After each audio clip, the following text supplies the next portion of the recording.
Today we are going to discuss pre-flop strategy for live 1-2 no-limit hold'em cash games. You may say, does it really matter what happens before the flop because most of the money goes in at the river? Well, yes, it actually does, because you are dealt in every single hand and you have to make a decision about whether or not you play your hand before the flop and how you're going to play it every single time. And if you make even little mistakes on a regular basis that your opponents do not, that's going to result in money flowing their direction. Poker is currently booming, and there is a lot of money to be made at 1-2 no-limit hold'em and the small stakes in general. My students tell me they're winning up to $30 per hour playing 1-2 no-limit hold'em, which is actually a pretty good chunk of change, but they have a large edge over their opponents. They play good, strong, fundamentally sound strategies, and then they know how to adjust to take advantage of the mistakes their opponents are likely to make. That said, if you do not have an edge over your opponents, you will get crushed. And I don't want you to get crushed. So let's go through all the fundamentals for playing live 1-2 no-limit hold'em cash games. First things first, let's discuss good, strong pre-flop raise sizing. And I understand these sizes are probably smaller than the sizes that most of your opponents will use. But recognize you do not want to model your strategy after your opponent's strategy at small stakes games because most of them are losing. Why would you want to copy losers? Take a second to think about it. You probably don't. Just because your opponent's raised to 5 big blinds before the flop does not mean you should be raising to 5 big blinds before the flop. So here's what I recommend. From the seats except for the small blind and the big blind, also under the gun +1, etc., I recommend raising to 2.5 big blinds. So if you're playing 1-2, make it $5. That may seem really, really small. You may think, I'm going to get called by all sorts of junk. But that's fine. Playing a good range of hands against a lot of junk is good, because you have a substantial pre-flop edge, which will lead to a post-flop edge too. If they fold to you in the small blind, you're going to want to make it 3.5 big blinds. And when they fold to the small blind and the small blind limps, if you want to raise in the big blind, you want to make it 3 big blinds, okay? If you decide you want to 3-bet before the flop, re-raise, when you're in position, you're going to want to make it between 3.2 and 3.5 times your opponent's raise, depending on the raise size they make. So if your opponent makes it $10, you want to make it something like $30 if you're going to be in position. If you're going to be out of position, though, you need to make it a little bit bigger to decrease the stack to pot ratio and to generally discourage your opponent from continuing, because when you are out of position, that's not great for you. So if they make it $10, you want to make it something like $40 from out of position. If they make it $4, though, because they min raised at 1-2, you may want to make it more like $20 when you're out of position. If you want to 4-bet, so you raise to, let's say, $5, your opponent 3-bets to, let's say, 15. If you want to 4-bet, when you are out of position, you're going to want to make it 2.5 to 2.75 times their amount. So if they made it 15, you'll make it something like 40. And if you're in position, you will make it a little bit less than that, 2.25 to 2.5 times. What about when you're facing limpers? I fully realize there are a lot of limpers in small stakes games. You're going to want to use your normal raise first in size, so 2.5 big blinds, plus 1 big blind for each limper in the pot. So if 3 players limp, you're going to want to make it 3 big blinds plus your normal 2.5 if you are not in the small blind or big blind. And that's going to be to 5.5 big blinds or so. If you want to 3-bet after a raise and call, because I realize very often in small stakes games, somebody will raise and someone will call, and then you have to figure out what to do. You're going to want to make it the normal 3-bet size, so 3.25 times or so when you're in position, plus 1 additional unit, however much the opponent made it for each caller. So say someone makes it $10 pre-flop, and you would normally make it 32 or 35, let's just say. If there was a caller in the middle, you'd make it more like 40 or 45, okay? Or here we have here, low jack makes it 2.5, button calls.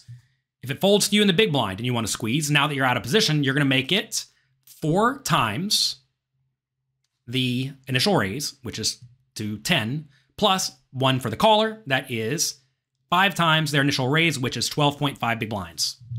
All right?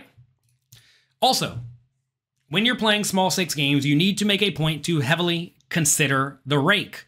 If there's a rake taken out of each pot, you must play generally tight, aggressive strategies. You cannot splash around and see lots of flops, hoping to flop well.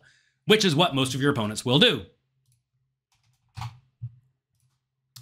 Also, if you're playing in a game where there's a rake out of each pot and it folds to you in the small blind, you should probably try to chop with the player in the big blind, because neither player is going to have much of a huge edge in this spot, assuming you chop when you're both in the big blind and the small blind, and the rake will eat you both alive. So, in games where there's a rake taken out of each pot, you generally don't want to see the flop unless you have a big edge, which again means you got to play tight, aggressive strategies. Now, we are going to look at some game theory optimal charts throughout this video, and there will be a bunch of them. We're going to go through a lot of common spots. This will be a somewhat long video because I want it to be comprehensive. But you always want to deviate away from the game theory optimal strategies to take advantage of what your opponents do incorrectly. And in a lot of small stakes games, your opponents will make all sorts of mistakes. Some raise too wide, some fold to 3-bets too often, some literally never 4-bet unless they have aces. You're going to have to use your brain to come up with the right strategy. But starting with good, strong game theory optimal ranges is definitely the best place to begin. The charts we're going to look at presume there is no rake taken out of each pot. So if there's a big rake taken in your casino, you need to play even a little bit tighter. If there's no rake, though, which is the case in some card rooms where you pay an entry fee or you pay hourly or every 30 minutes to sit at the table, then you'll definitely want to play these ranges. If there's an ante in your game but a rake, you can roughly play these ranges too. So here are some game theory optimal raise first in ranges. This means that it folds around to you. Okay? All these charts presume you're playing 100 big blinds deep. If you are deeper stacked, you should be using slightly different charts. All the charts are available on PokerCoaching.com and in the Poker Coaching app, so you have it on your phone. So let's take a look. Under the gun, we're raising the hands in red, folding the hands in blue. As you can see, we're playing something like pocket sevens and better, lots of ace-x suited, lots of suited broadways, ace-queen offsuit, king-queen offsuit, and that's about it. One thing you will notice is that 6-5 suited really likes to play in general. It will almost always be in most playable ranges. Now, notice what is not playing. Suited connected hands, don't really love it. Junky suited kings, don't really love it. Offsuit hands in general, hate it. Ace-jack offsuit, ace-10 offsuit, king-jack offsuit, all just open folding. Now, this is a little bit too tight. Why is this a little bit too tight? It's too tight because your opponents yet to act will not play the game theory optimal strategy, and a lot of them will call your raises too loosely. So you can raise a little bit wider in this. If you told me you wanted to raise ace-jack, ace-10, king-jack offsuits, fine. King-9 suited, queen-9 suited, jack-9 suited, maybe suited connectors down to 5-4 suited, that is fine. And also I think any pair is fine, as well as any suited ace. But you can't get that much looser than under the gun. You can't get much looser than that when you're under the gun in a cash game. That's about as loose as you can get because you're going to be out of position. It's hard to play when you don't have a great hand from out of position. From the hijack, which would be first stacked if there were only 5 players at the table, you get to raise wider, but notice the range is actually kind of similar. The main difference here is that we're raising a little bit more with suited connectors. We get to raise down to king 5 suited. You may not realize this, but when you're deep stacked in cash games, king x suited is actually pretty good. And we get to play more offsuit Broadway hands and suited hands that contain 2 cards 9 or higher.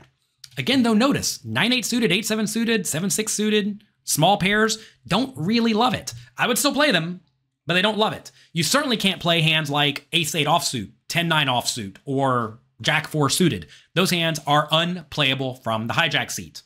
Also note, by the way, you're not limping in with anything. Do not open limp when you are playing live cash games. Raise or fold. From the button, now you get to play decently wide. You can see the chart here. I'm not going to go through and talk about all of it. I will mainly talk about hands that are not playing, though. Notice king 7 offsuit, jack 8 offsuit, 9-8 offsuit, 6-5 offsuit. All these hands just fold when you are on the button. And notice a lot of the weaker suited hands like 7-4 suited, 9-5 suited, etc. also fold.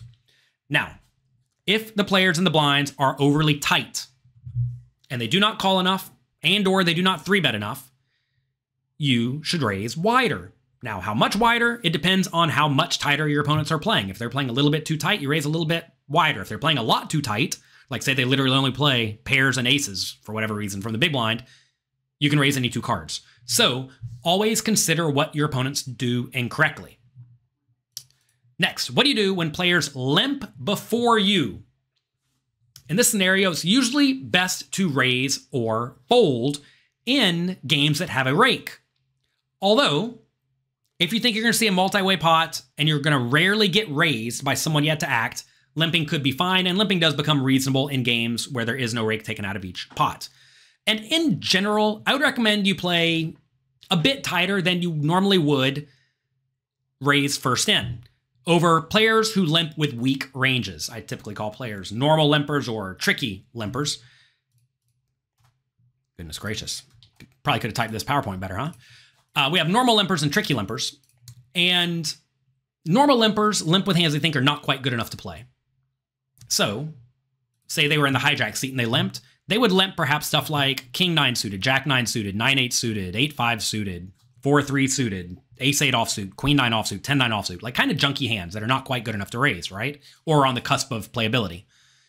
And they may still raise with a range of these hands in red. So they're raising with the good hands but limping, the marginal stuff. If you're on the button against a range that wide and that weak, you can actually raise almost this entire pre-flop raising range. You certainly do want to cut off the bottom portion of the range, like you probably don't want to raise 10 9 offsuit, Ace 4 offsuit, etc. But you can raise a lot of these hands against that one limper because that one limper's range is going to be so incredibly weak. So don't be afraid to do that. What about against a tricky limper though? Some players will limp very rarely and usually with aces, kings, or ace king looking to limp and then re-raise. Well, against them, you need to proceed way more cautiously and probably develop a limping range. You'll find that most of the time when players limp from early position, they are at least kind of likely to have some portion of super nuts in their range if they are tricky. But as players limp from the later positions, they usually don't have too many super nuts in their range because they don't want to limp and just see a small limped pot with a hand like pocket aces, so they opt to raise. They think when they're in early position, someone's likely to raise, so they limp. But from late position, they typically raise. So keep that in mind. If someone does limp and re-raise you, you probably need to fold pretty much everything besides really good hands. It's annoying when you raise with a decently good hand like ace-jack offsuit and then get re-raised, but ace-jack offsuit is going to be in very bad shape against a limp re-raising range. What about when there's a raise before you? So this is when someone raises and then everybody folds around to you. This implies they have something pretty decent, like the charts I just showed you, right? So this forces you to tighten up substantially, like a lot, more than you're going to want to. Because again, especially in a game with a rake, if you call, you're going to see the flop, they're going to take rake out of the pot, and that really, really, really hurts whatever edge you have. Recognize, just because your opponents will call raises with all sorts of junk does not mean you should too. Remember, your opponents are making mistakes. They are playing poorly.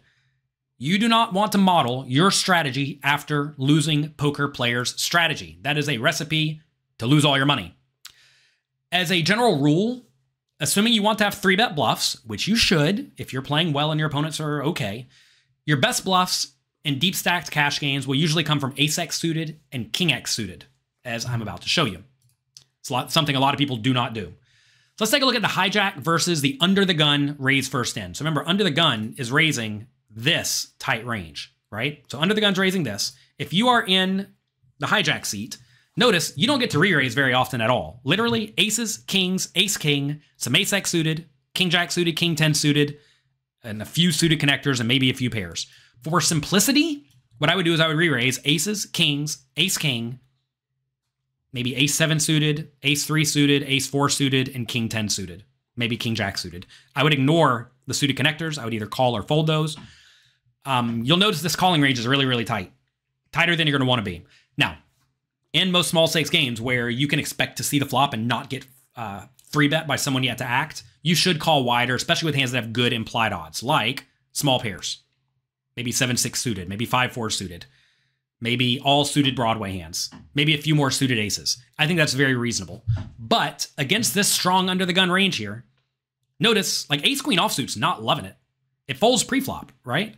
So if you have ace-queen offsuit against a raise from under the gun, you got to be really tight. And that's the case for all offsuit hands.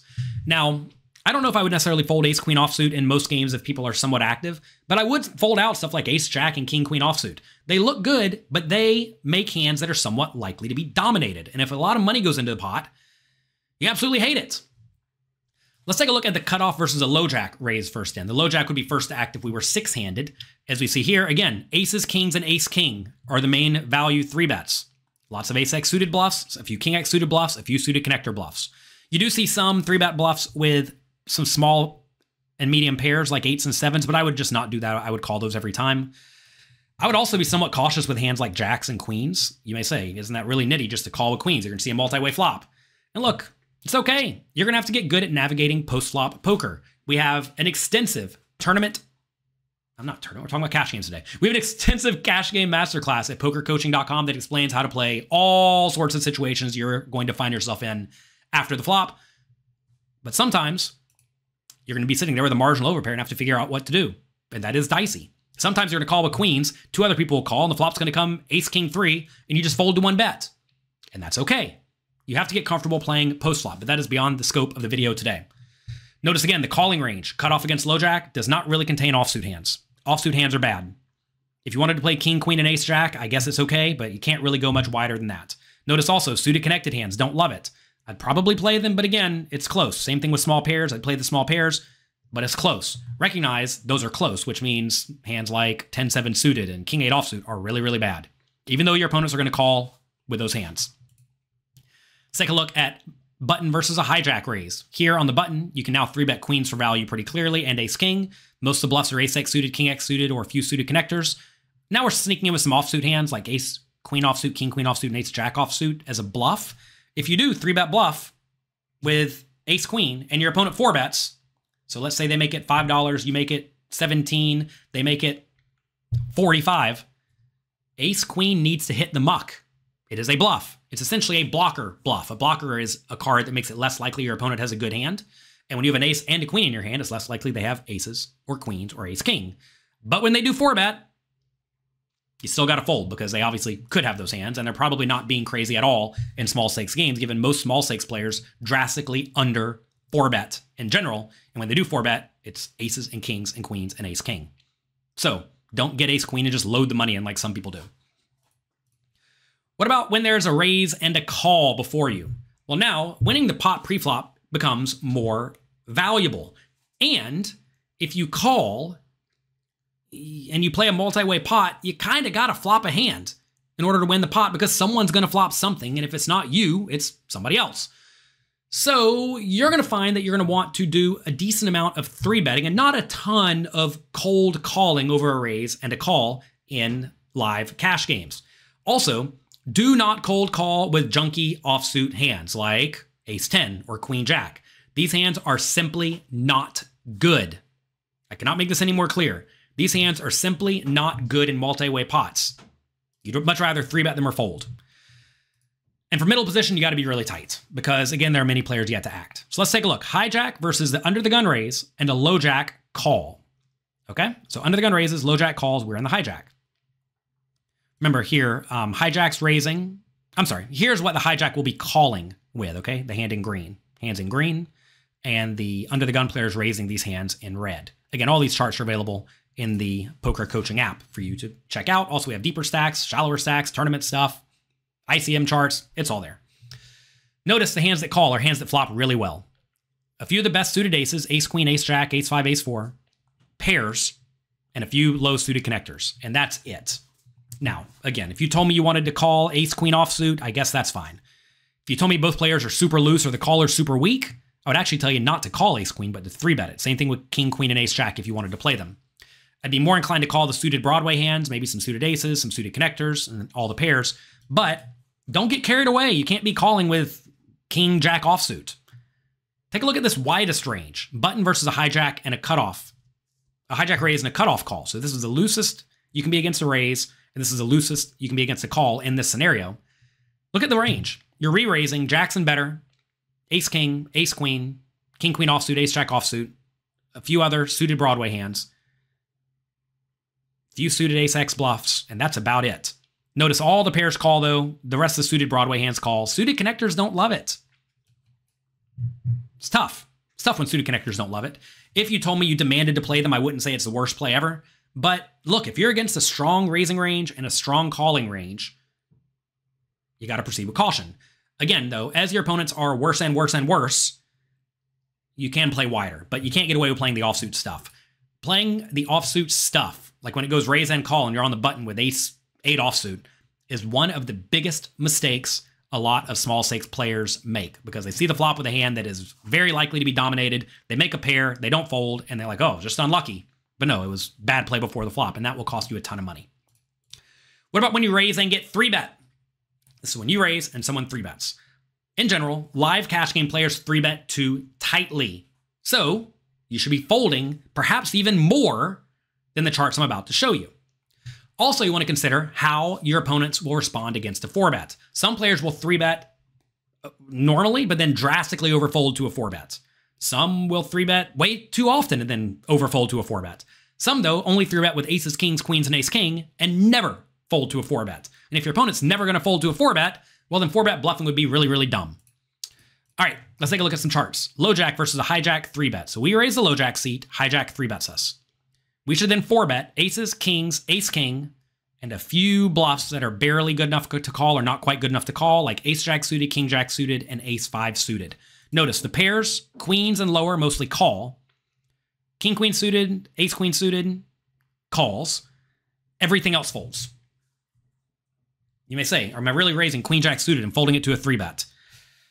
I would not love it, but it's not that bad if you think your opponent's 3-betting range is very strong. You're saying, would you really fold ace-queen offsuit to the 3-bet? If their range is tight, yes. And remember, I just told you that players in a lot of small stakes games don't 3-bet often enough, which means hands that are clearly folds on these charts actually should just be folds against most people because their ranges are going to be far too strong. And that's especially true with the offsuit hands because they just flop worse than the suited hands.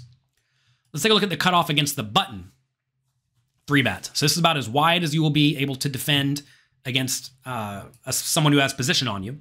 Notice we are 4-betting aces, kings, queens, ace-king, some jacks, some tens, which you'd probably want to call if they're too tight, a few ace-x suited bluffs, a few king-x suited bluffs, ace-queen offsuit bluff, and that's it. Notice the calling range again, suited Broadway, suited connectors, pairs, and no offsuit hands. Offsuit hands are bad when you get 3-bet. Again, would I play this tightly? Yeah, if you tell me they're not 3-betting enough. I will say a lot of players on the button do hit logical 3-betting frequencies because they know they're supposed to 3-bet a lot. But some players just don't. They literally 3-bet 9s and better and ace-queen and better. And against 9s and better and ace-queen and better, you're not in great shape. And that becomes even more true as they make it bigger and bigger. Say you make it $5 pre-flop and they make it 30, which some people do. From out of position, even your small and medium pairs should just fold. All the suited non-premium hands should fold, and obviously all the offsuit stuff should fold too. Your opponent's risking so much to win so little that you don't have to defend very often at all. Now, let's talk about when you're in position. This is when you raise the cutoff and the small blind 3-bets. I know we haven't talked about blind play yet, but we will get there. When the cutoff raises and you're in the small blind, now you're in position. So when you're in position, you get to call far more often. Notice we're only 4-betting now with aces, kings, ace-king, and a few bluffs, right? Notice queens, jacks, all the pairs are calling. Suited Broadway hands calling. A few suited connectors are calling. Even ace-queen offsuit calls because we're in position. Being in position is very, very valuable. Now, you may ask yourself, should we 4-bet bluff more often in this spot? And I would say definitely not. Most players in most small stakes games call too often from the small blind, and they do not 3-bet anywhere near often enough. So if they're not 3-betting anywhere near often enough, stop bluffing. Simple as that. You may be surprised to see ace-king suited calling, by the way. And look, if you told me you wanted to 4-bet it every time, I don't mind it. But it's very nice to protect your calling range when you're in position by including some very good hands like ace-king. And notice even pocket aces slow plays half the time. So, do it. What about when there is a raise and a 3-bet before you? What about when there's a raise and a 3-bet before you? So in live cash games, we already discussed that players 3-bet too tightly. So you need to overfold. Also, do not cold call. A big mistake of small stakes players, again, especially when they're 100 big blinds deep or shorter, is somebody will raise, so let's say $8. Someone will 3-bet to 24 or 30, and then they'll call with a hand like jacks or tens or ace-king thinking, all right, let me see the flop. But what's going to happen is sometimes you're going to get 4-bet all in, and then you have to fold. And that is an absolute disaster. Also, usually your hand is kind of face up, which is also pretty bad. Now, you will see some players in your games cold calling 3-bets with all sorts of junk, like suited connectors, pairs, whatever. Remember, they are making blunders. Okay? Now, essentially, you have to realize that whenever you do put in the 4-bet against a raise and a 3-bet in small stakes games, or in cash games in general, it should pretty much be with the nuts. Take a look at these super nitty charts. Hijack versus an under the gun raise, which should be really strong, and a low jack 3-bet, which should be really strong. You 4-bet aces, kings, ace, king, and a few ace-x suited bluffs. Notice queens, jacks, tens, ace, queen, folds. Now, would I actually fold queens? I probably would in this scenario in most games, especially if I think the opponents are on the tighter side. Because what are they going to have when they 3-bet? A good hand. Plus, you got to worry about under the gun having the nuts. And the problem with queens is you don't block aces and kings at all. And that's a blunder. It's a disaster. What about cutoff versus under the gun raise and a hijack 3-bet? Pretty much the same range. Aces, kings, ace, king. A few bluffs. Very tight. What about button versus the hijack and the cutoff? Hijack raise, cutoff 3-bet. Aces, kings, queens, ace, king. A few more bluffs now. Ace, queen suited, king 9 suited. But again, super nitty. Even jacks is folding. This is something it takes a lot of poker players a while to learn, but when it goes raise and 3-bet in front of you, jacks folds pretty much every time unless they are overly loose and splashy. Now, let's talk about playing from the small blind. The small blind is a unique spot because you're getting a bit of a discount. You already have half a big blind in the pot, but you're going to be out of position and you're not closing the action. So this forces you to be pretty tight from the small blind, probably tighter than you may want to be. If you're playing in a game where there is a rake out of each pot, you also are going to want to entirely 3-bet or fold. You do not want to have a calling range. Also, in most games, against a raise and a call, you are going to want to mostly 3-bet or fold. And against a raise and a 3-bet, you're going to be 4-betting or folding. You don't do a whole lot of calling in cash games from the small blind. Now, we're about to look at some charts that, remember, don't have a rake out of each pot. When there's not a rake out of each pot is a little bit bigger, going to the flop, because the casino didn't take any, so you do get to have a bit of a calling range. But even then, if you wanted to 3-bet or fold every single thing you play from the small blind, I would be A-okay with that, and it's probably ideal because people fold a little bit too often to 3-bets. Let's take a look at the small blind versus a hijack raise. Remember, hijack is first to act 5-handed. Notice 3-betting, 10s and better, lots of suited Broadway hands, ace-queen, ace-5 suited, ace-4 suited. Calling a few other hands that flop well, the rest of the Broadways and some pairs, but that's it. Pretty tight poker. And if you want to take all these hands that are red and green and 3-bet them, I would be okay with that. Maybe you fold out some of the smaller pairs, but that's fine. If you expect the big blind to call a lot and then not really 3-bet you out of the pot too often, perhaps you can call all the small pairs. Small pairs are particularly good because when you make a set on the flop, you just know it's pretty much the nuts. But you can't get carried away with suited connectors. They're just not that good. What about small blind versus a hijack raise and a cutoff call? Well, now, 3-betting. Calling with hands that flop well, mainly pairs. And that's about it. Suited Broadway hands, 3-bet. Actually, the ones with 10s don't even 3-bet every time. And ace-queen offsuit. 3-betting those, folding everything else. You may be surprised that you don't play much wider when there's a raise and a call because you're getting better pot odds, but turns out that other person in the pot who has position against you is not good for you. What about when there's a hijack raise and a cutoff 3-bet? Well, now we are 4-betting or folding, and it's really aces, kings, queens, ace-king, ace-queen suited, maybe a few bluffs if you want to sneak them in. Super nitty. When it goes raise and 3-bet, you got to be tight. What about from the big blind? The big blind is also unique because now you're closing the action pre-flop, assuming it's not re-raised before it gets to you, and you're getting an even bigger discount. However, you still probably need to defend tighter than you may think. Against a raise, you do want to defend decently wide, but not with offsuit hands. Offsuit hands are bad. Against a raise and a call, you don't want to tighten up even more, despite the better pot odds, because kind of like when you were in the small blind, being out of position against 2 players is really, really nasty. Against a raise and a 3-bet, again, 4-bet or fold. And I know we're only showing a few charts for the blinds, but all the scenarios are available in the PokerCoaching app and on the website. Here we have big blind versus the hijack raise. This is going to be about as wide as you can defend. Even if you're against a button raiser, you don't get to defend a whole lot wider. Notice, we're only defending ace-10 offsuit and better, king-jack offsuit and better, and no other offsuit hands, maybe queen-jack a little bit. If you want to defend a touch wider, 1 pip wider, ace-9, king-10, queen-10, jack-10 offsuit, is probably okay. But you can't go much wider than that against a hijack raise. Notice ace-5 offsuit, ace-7 offsuit, 9-8 offsuit, all these are just folds. They're trivially easy folds. Notice the suited hands that are folding. Queen-7 suited, jack-7 suited, 69 suited, 9-5 suited, 7-4 suited, all these are folding. If you wanted to play all the hands that are on the cusp that are suited, it's probably okay. But again, don't get carried away. One thing you'll also notice is that your 3-betting range from the big blind is relatively condensed. Notice we're 3-betting just the best hands, right? Jacks and better, ace, queen suited and better, ace, king offsuit, some suited broadways, some suited connectors, and some suited aces. They're pretty good hands that are opting to 3-bet. Most people in most games, though, don't 3-bet the big blind or the small blind often enough. Remember, I said that earlier. Do you think most of your opponents are 3-betting king 9 suited, jack 9 suited, 10 9 suited, 8 7 suited, 5 4 suited? No, they're not. So when they do 3-bet from the big blind, they will naturally be weighted towards these good hands, which means, again, you should be overfolding when they 3-bet you. What about big blind versus a hijack raise and a cutoff call?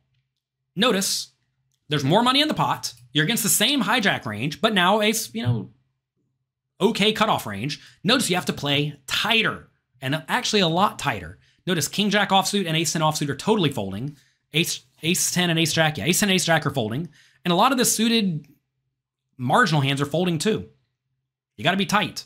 Notice the 3-betting range becomes very strong. When there's a raise and call before you and you're out of position, your 3-betting range will be very linear. Now just jacks and better, 2 suited cards, jack or higher, and ace queen offsuit.